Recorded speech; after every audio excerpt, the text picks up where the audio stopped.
Innovation Unplugged from the Alabama Community College System's Innovation Center takes you inside Alabama's workforce development. Join us for enlightening conversations with community leaders and industry experts showcasing experiences, addressing key issues, and celebrating successes in the workforce initiatives across the state. Welcome to another episode of Innovation Unplugged, a production of the ACCS Innovation Center. I'm Houston Blackwood, Workforce Director for this group, and this is a new format. We've not had a one-on-one host and guest yet, but today we've got, for me, is an extremely special guest, Mr. Matt Heaton. Matt is our Career Readiness Manager for the Innovation Center. Technically, that means he's the leader of our Career Readiness Division, and so that is that's our K-12 group, and we've got some stories to tell there. I'm sure we've got some great numbers. But, Matt, how are you? I'm great. How are you? Good. I'm very good. I'm so glad you're here with us today. So, Matt and I go way back. We've known each other at this point working on 11 years, right? Right. It was like summer of 14 when we met. So, probably of the few people I work with, Matt probably knows me best, and I know him best. So, it's exciting to have you on, and we've got a really cool story. But give us a quick rundown, Matt, of who you are, where you're from, where you've been, and how you got here. Well, like you said, I'm Matt Heaton. I grew up in a little town of Holly Pond, Alabama. In West Point now, kids go to West Point, but started out as a parapro way back when, 06, 07. Got my degree from Athens as a collaborative teacher, so between being a parapro, special education teacher, for 17 years. Mm-hmm. And then got a call from Houston one day. First time I'd ever heard about the Innovation Center was some job opportunities. So talked to the wife, prayed about it, and here we are almost 2.5 years later. Yeah. He left out a whole lot. So we met at Good Hope High School. It was my first job as an assistant principal, and I didn't know anybody there. And I was terrified, and I was leaving the classroom. So Matt was one of the first cats I met, and I knew quickly, kind of like the movie Step Brothers, that episode or that scene where they're like, "Yeah, did we just become best friends?" And so we started working together. But I knew right away, Matt, I could tell he had super passion for your students and just for the school environment, the school culture in general. It was really, I could tell. But I also could tell that we were going to have a lot of fun. And we did, man. We could tell a lot of stories. So we worked together just for 1 year. We did. And I moved on to a different school. But I regretted that. Man, I regretted that so much for a long time. And for a lot of reasons. There's a lot of good things happening there at Good Hope. But and then when this came along, I was like, well, this is it. And so K-12 has been a huge part of what we do. But before we get into all of that, do you remember that rubber snake? I remember the rubber snake, absolutely. I remember taking most of the heat for that rubber snake. Yeah, you did. So our principal at the time was very scared of snakes, and we were my office was across the hall and from this exit door. And so we were on one side, and somebody was holding a rope or some fishing line with a snake, and the other was going to yell the password. And when the principal came, we were going to scare a kid, right? During the middle of class change, so the hall was crowded, and I had my head stuck out of the home ec building that looked right across the hall to Houston's office. Mm-hmm. He was going to give me the code, and the code happened. Yeah, well, the problem was that Bailey, the kid, was massive. 7 foot tall. 7 foot tall. You know, they write country songs about men that size, but what we couldn't see is that behind him was our 5'2" boss. Mm-hmm. Anyway, she was very scared of snakes, and so Bailey just stepped over the snake like it was nothing. And anyway, Matt's not laughing, still not laughing about this, but it wasn't as funny for me because Matt was actually holding the string with the snake. So I was the guilty party, no doubt. In hindsight, so maybe years later, that's not why I reached out about this job, but I was like, well, I owe him one. I can remember even before that, I think you were still working on getting your computer set up. So you went in my classroom, and my wallpaper, the new Ninja Turtle movie had just came out. Oh, yeah. Years later, you're like, my immediate thought was either this guy is a complete wacko or he's a pretty clever guy. I was like, so you realized I was a wacko? Yeah, pretty much. What was cool about that school, it was a real small school, so we knew everybody instantly, it seemed like. Mm-hmm. But even the staff, like, I felt like I knew those people my whole life after like a couple months, because we had like break and we all worked together in the little concession stand. We had lunch together, and we had that Friday afternoon before the ball games. We'd go eat with Alan Dunklin, and man, it was such a special time for me. Like I look back, like when I hit 25 years, like I'm gonna look back at that year and be like, that was one of the best years of my career. It really was. We had so much fun, and then the professional side of it, and then the fun side, just the personal side.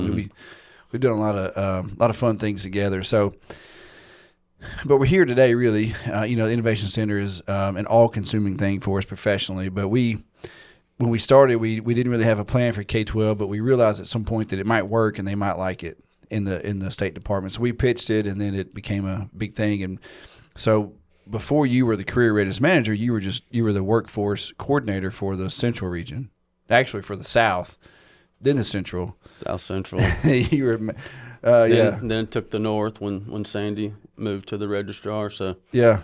So walk us through, like, so you went from high school, being a teacher and having that kind of routine and being in school and having that lifestyle, and then you came over here to us, and it was a lot different. Oh yeah. Yeah. So walk us through what that was like, and I want you to think about it in terms of of change and embracing change or being terrified of change, whatever it is, because in the end, you've mastered it, right? So walk us through what that was like, hearing about the Innovation Center, coming on board, and really watching it grow. Because you came on January of 23, right? Yeah. So walk us through what that was like, the first time you heard about it all the way through the first month on the job. Well, when I initially heard about it, I started Googling and looking up things, and initial conversation that we had, like, do you not miss the kids? That was my worry. Yeah, I do. Yeah. So to get to the point to where we're back with that age group was good for me, but the uncertainty, I'm okay with that, and I tell you all the time, it's a lot easier to hit a curveball if you know it's coming. So more details, the better, but a lot less structure than what that high school world was, but in the same way, it's as fulfilling, if not more, just some of the stories and testimonies that you come across for, I know, different podcasts with Second Chance, really First Chance. Those stories are heartwarming and affecting the family for years to come. Yeah. You had a great success affecting people for years to come at Good Hope. And I know all the places you've worked, but a couple different points. So you had worked at Florence, and you worked at Coleman County Schools, and then now here. So biggest accomplishment before you got here, what was it? Not something that it was a great accomplishment, nothing as a feather in my hat, but it was 2014. I had them announce on the announcements, if you're interested in signing up to be on the track and field team for the school year, come by my office during break. So we're getting towards the end of break. Had tons of folks come sign up, which is always a good thing. And then one of the young ladies that was on my caseload, born with spina bifida, rolls up in her wheelchair and says, "Hey, I want to be on the track team." I was like, "Okay, let's go." Right before that, a week or so, the Alabama High School Athletic Association had just put out new guidelines for a wheelchair track and field category. So we jumped in. There was a language barrier there with their parents, so it took a while to get them on board. But funny story about all that, her doctor that wound up doing her physical was my pediatrician, still my family doctor because I never swapped. So, but the relationship was there with the doctor to do the things necessary for, in the grand scheme of things, looking at everything that's on a high school athletic association physical, this young lady's not going to pass and be eligible there's no way to participate. So to be able to get the physical, number one, and then Dr. Mark Addison, he's retired now, but he had relationships with the Lakeshore Foundation in the Birmingham area, so we were able to get different type of therapies and training and a race wheelchair, which was a big cost, and that was the highlight of some folks' day, going through the hallway. If it was raining outside, that main hallway was a good quarter mile long. It was a good drag strip. Yeah, so we got some good practice in when it was raining there, but during that year, a lot of different hurdles, even folks from the State Department, it was something that never happened that I don't know that they were so sure something was going to happen that quick, but weird things happen for the right reasons. A lot of God things involved with that one too, but fast forward to the end of the season, she was county MVP, so first place in all of her events. And then we get to the state track meet, and we weren't expecting it, but we were doing it for her. Every time she competes, you think about a metal rod, a spine pressing against your lungs. Like, she was dog sick every time. 100, 200, 400 was always a beast for her, but she was the first team wheelchair track and field state champion ever in the state of Alabama, and the first state championship that Good Hope High School had ever won at that time. Yeah. Recently, success of the girls basketball team, they won a state championship last year and look like they're going to make a good run again this year. Yeah. So so many things with that story that the audience will never know about that young lady's life and her school life, but you supported her and gave her all the tools and the opportunity to achieve, right? And I think that's all we can do. But jumped through a lot of hurdles and asked a lot of questions and made things happen. And that's such an incredible story. And if people ever saw her and saw, she had a lot of joy in her heart, you know, and she was a fighter. I remember meeting her every morning on her bus and making sure that bus was unloaded correctly. But watching all that roll out, man, it was such a cool thing to see you push her, which is, A, you're a phenomenal dude. B, you have a heart for people who are behind the eight ball, more or less. And so that's one of the reasons why I thought, well, Matt needs to come work for us. So as soon as I moved over to this thing, I was like, well, one day, and I told you when I left Good Hope that one day we'd work together again. We did. And here we are. So you did all that, and now you've got access to a whole state full of students. And some of them from places where there are not a whole lot of opportunity, economically or in their family, or the school is in a area where they just don't have resources. But here comes Matt toting skills for success and, rolling that out to the state. So what's that been like for you? And to relay it, so we started with 4 people, and then we went to 6, and then we went to 10. Matt was part of that first growth after 4. And so you were covering a certain part and just helping with registrations and troubleshooting Canvas and handling the school bus a little bit. And then as we grew, and we made the career readiness part, and we knew that was going to be a thing, I said, Matt, you got to run this. So what's that been like for you to take a program and to go from managing like a caseload of kids in one school and, some teams associated with all that, but now to having really statewide influence? I mean, not many people have statewide influence, in the grand scheme of things. And you've done such a good job with that. What has that been like for you to see it from an idea? And I didn't give many directions. Yeah. And for a reason, but I didn't know how it was going to work. Right. I couldn't have told you how to do it. So what's that been like for you to figure that out on your own and make it the success that it is? Well, the number one, those different entities of being the Central, the South, and the North, the ability to create those relationships with the college beforehand, before this went statewide. At least there was a connection in every region of somebody you could call, and in the grand scheme of things, best case scenario, they already have those relationships with the high school, but a lot of times they didn't.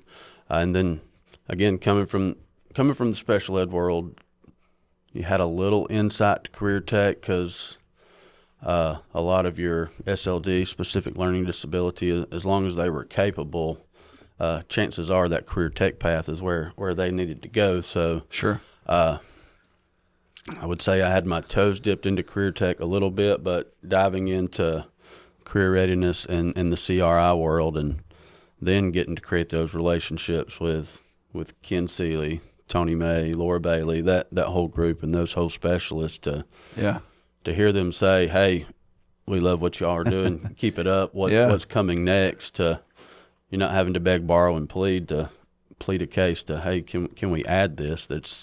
We're to the point now to where it's what's next. So just this past update, which the CRI list is not out yet, but their program guides for 25-26, and to double the amount of career clusters and then double the amount of programs inside those career clusters we're in was a big deal to hopefully give every student, no matter what career tech program, career cluster they're in, an opportunity to take a Skills for Success course.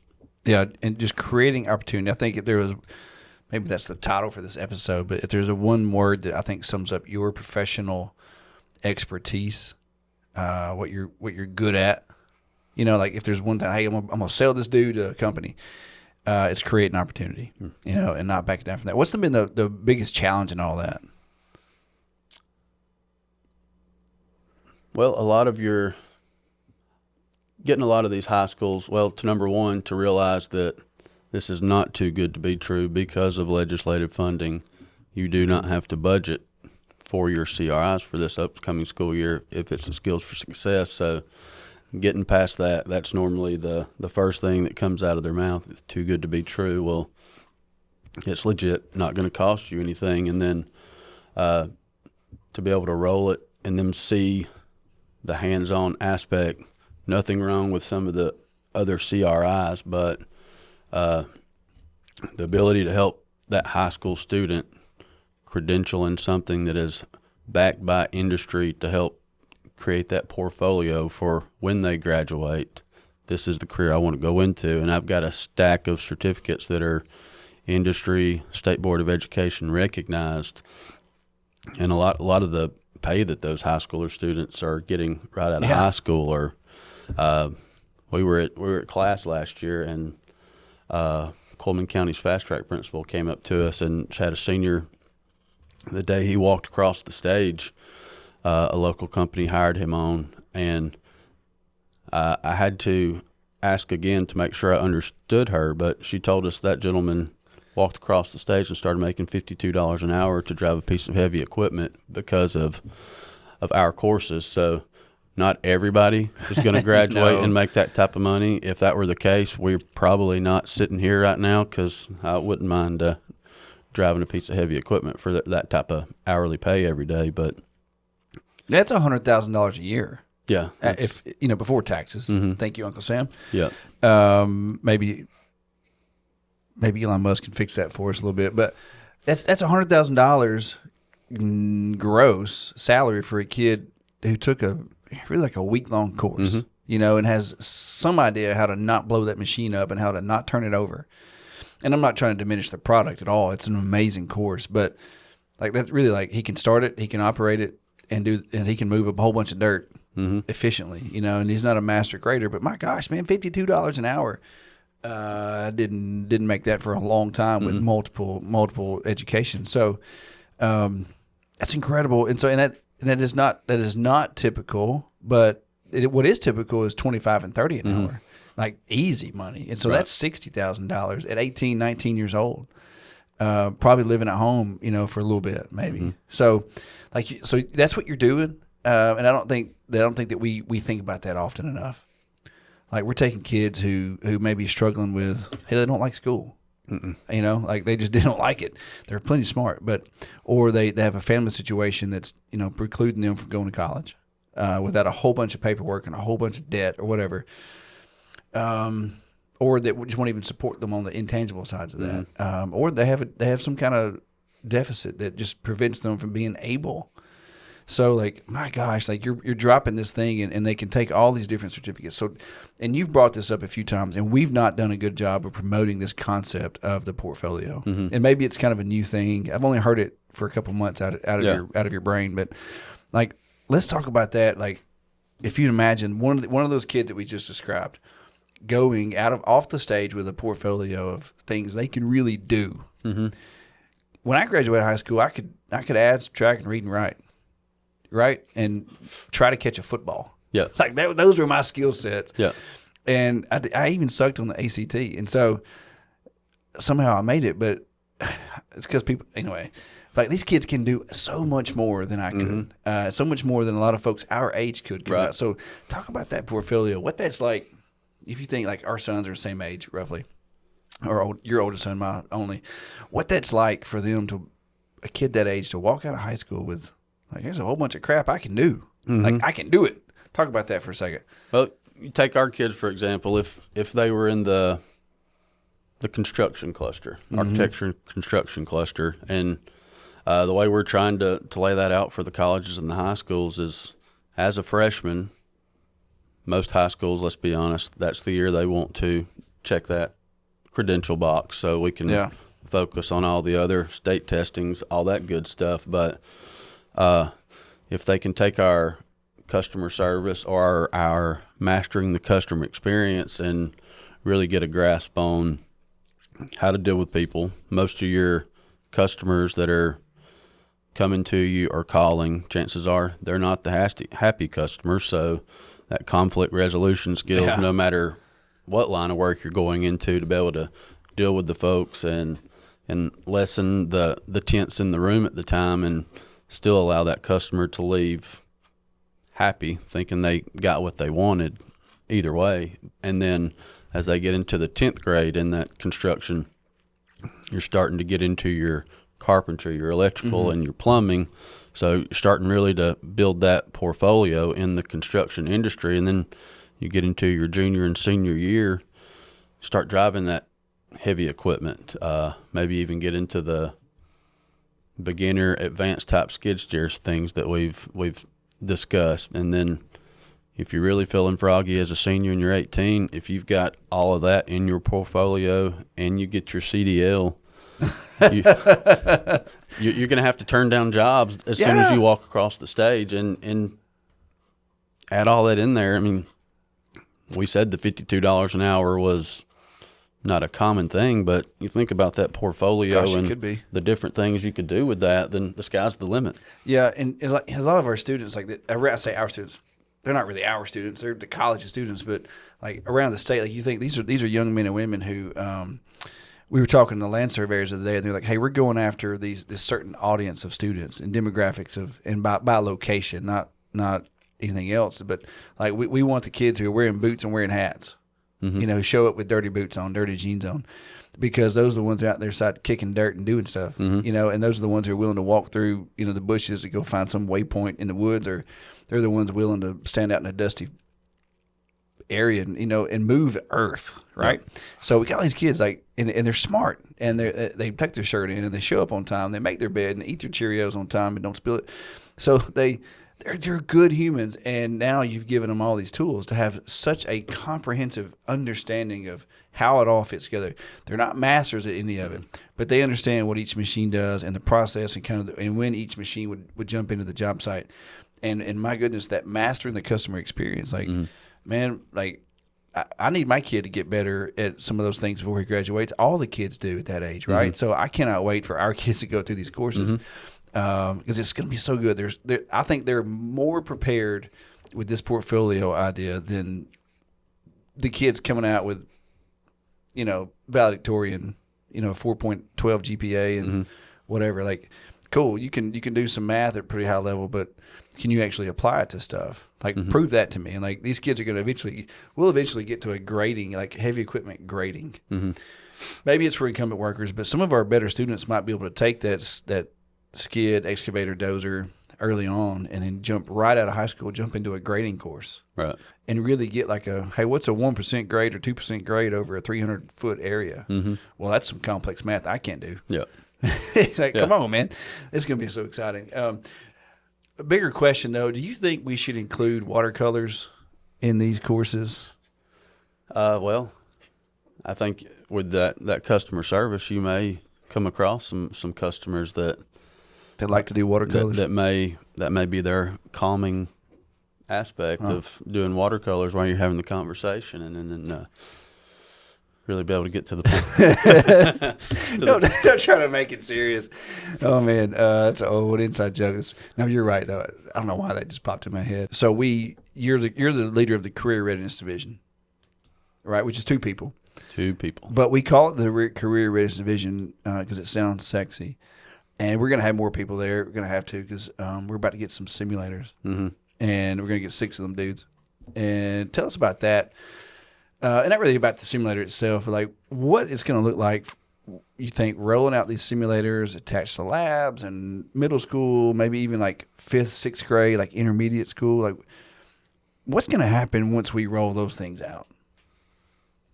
I think there's going to be a big ask / need for those simulators because you get into that career exploration because of OSHA standards and things like that. You need to be 16, have to be 16 to actually get on a real piece of equipment. But you think 4th, 5th, 6th, 7th, 8th grade, if I can hop in this simulator, and we've all tried it, it's so real. It's so real. And if it's rain, muddy, whatever, you can still get on that simulator and get on legit job sites. And the ability of that simulator to intertwine with our land survey course, and you actually lay out that job site into that simulator to where you got a foreman and multiple different pieces of equipment working on a job site. But just to open the eyes to those students a little earlier than high school, because when they're in middle school, they're filling out their cooter and things like that for what they want to be as they get into high school. And I can remember filling those things out way back when I was in school, and a lot of that stuff I was just clicking because I didn't have a clue. That sounds cool, but to have the opportunity to sit in the seat and put hands on some of the stuff, if you don't like it, great. And I tell kids all the time, even when you get old enough to take our courses, if you didn't like it, that's okay. You didn't use any student loan money. You didn't dig into your FAFSA or your pocketbook to realize that this is not something you wanted to do. So on one hand, we are building that portfolio for those folks that have gotten into that career path, but we're helping a lot of them especially with FAFSA, if that's their only way to go to college. And it took them a year to realize that. I took a year's worth of business classes at Wallace State Hanceville, and then I realized I had no business in business. Well, there's money gone. It's credits on a transcript, but in the grand scheme of things, it's not going to do anything for me. But for these students, they can either check the box, yes, I'm interested, or it's okay, mark it off. You don't like it. We've got other courses. You'll find something that can help steer you towards a career path if a 2 or 4 year degree is not something that you're wanting to pursue. And that's such a beautiful thing, and I think that's been our spirit of the career readiness and K-12 skills for success the whole time. Take them out of high school and like they're 18, 19-year-old and they're working fast food or working some retail job because that's all they can do. And now you give them this and they're like, oh, well, I'm good at these things. Like you have narrowed their field and extended their career options so far. Yeah. Do you get a lot of pushback on that, or do you see people like, oh heck yeah, like this is amazing? Like what's the because we don't travel in the same professional lanes now because you're doing this stuff and I'm doing this stuff and I don't know all the things you hear and do. Pushback as far as job placement or just in general? Like oh, that's not really people like bad poor mouthing the course, or they don't think it's really good. Like if you think like if you go talk to some bulldozer operator who's been doing it for 30 years, he's probably going to snicker a little bit when you say we're going to make a heavy equipment operator in 2 days, and he should. But what he misses there is that we didn't say he's a master operator. No. We said he knows how to not to flip the darn thing over, right? So like, what kind of response do you get when you're selling this to a new group, be it K-12 or industry or somebody at Walmart? Well, there's always negative Nellies or Karens, no matter what avenue or line of work you're in. But no offense to all the Nellies and Karens out there, but yeah, I know some Karens. They're great people. Yeah, most of them are great people. Yeah. That one time. Yeah. Anyway, Karen, but sorry. I distracted. And we present to companies, schools, whatever, all the time with the onboarding process, the offset of the cost from taking our courses 1, 2, 3 months, and you go back to if the student is building that portfolio with some of these companies that offer everything we named a minute ago.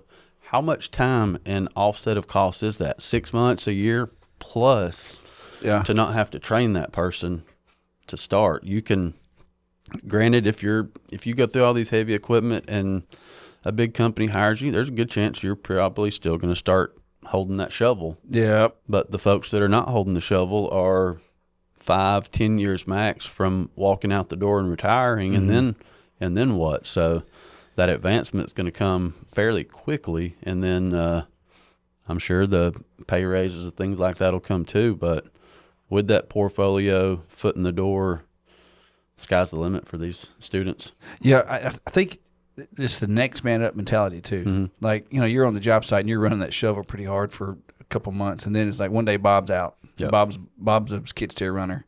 Well, Will over there, he went through that. Mm-hmm. Let's put Will on it. Will does an amazing job. Now Bob has a backup, or Will they find things for Will to do that are not shovel related. So that's what people miss, man. And I wish that there was a way to like drag people down to these labs and show, like, you watch this kid do this thing, like, so they could see the power of what these kids are really able to do. Especially when you think like you're a little kid or you're anybody, and like you get in a bulldozer. You go down to Shelton, they get that huge ramp of dirt, and then they cut that channel through it. Yep. Like when they get done, that thing is like construction grade perfect. Ken and Sherman do such a good job. But you imagine those kids who are empowered by the ability to move the earth. Mm-hmm. Come on, man. Like, if you don't get chills about that, like, you need to go find something else to do. I struggle to get people to really see the power of these opportunities. And you've done a good job. Like, give us some numbers. I know you got them in your head. Like, we started with like nobody doing it. Like 2 schools were doing it, kind of, sort of. Some schools in Huntsville and Pike Road schools, and they were all test cases and what ifs. And that's how we really said, well, I bet we can. Yeah. And we did. And we went from like 2 school systems to like all 3,000 of them, right? Darn close. About a year ago, I think, when we met to update our action plan for this upcoming school year, we were at 74 school systems, and as of Friday, we were up to 118 school systems statewide, which is, well, we're getting close to 100%. Not quite there, but that's the goal. But those numbers are doubling almost every year. Yeah. So far, and the word's getting out there that they like what they see. And before that, nothing wrong with the course, but typically your general ag is BQA, and that's okay if you're looking to get in that line of work. But that's like one kid out of 1,000, right? So to be able to add something career relevant, other than just checking that box, giving them something that they can use to either decide they don't want to do as a career, or something that they love that they decide to do for the rest of their life. We need the cattlemen and all those things, but just like your valedictorians and your salutatorians, we still need those doctors, lawyers, all those things, but we need these hands-on skilled trades just as much. Yeah, I'm going to speak way out of school here, way out of my lane, because I'm talking about things I don't know. But all these school systems that produce mega amounts of engineers, of whatever they are, like, I hope that they're doing some kind of like construction something in their school, and I'm sure they are, because they're great people and they know what they're doing. But like, I don't understand why you would say, I'm going to send my kid out to an engineering school for 6 years of even postgraduate without him having ever built something with his hands. Like my son wants to be some kind of engineer, maybe electrical or mechanical. Well, maybe now civil, because he's seen some of the stuff we're doing. But it's like, hey, if you don't send those kids out and they've never framed a wall or pulled Romex through, or had to build a sink, the guts of a sink, or never moved dirt, whatever. Like, come on, man, we're missing an opportunity. So like, I'm excited, and I think when we rebalance that action plan and look at what's for the next year, like, we're going to go after those folks and make sure that we're never going to hit 100%. But we're going to get close. We're going to try. Matt, you've accomplished a lot. Like, the Skills for Success Innovation Center, big success. By and large, you call it success or failure, it's been a success. Huge.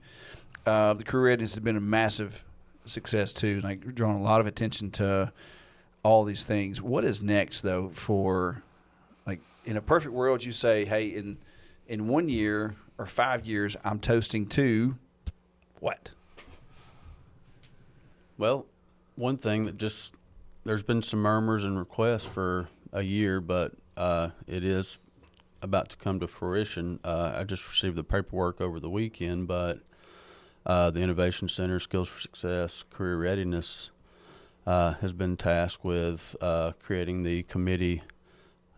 Skills USA Alabama is piloting the heavy equipment operation competition this year for the state, which is going to allow the state of Alabama high school and college students to compete in the nationals, worlds, and so we're going to mimic what the national competition looks like by using what we have and our courses as a prerequisite for this pilot. So Yeah, that's they freaking will awesome. have gone through all of our Skills for Success courses as a high school or a college student and be able to compete in Mobile week after Easter this year. In the state competition. State competition. Which makes them, with a successful run, makes them eligible for the national competition.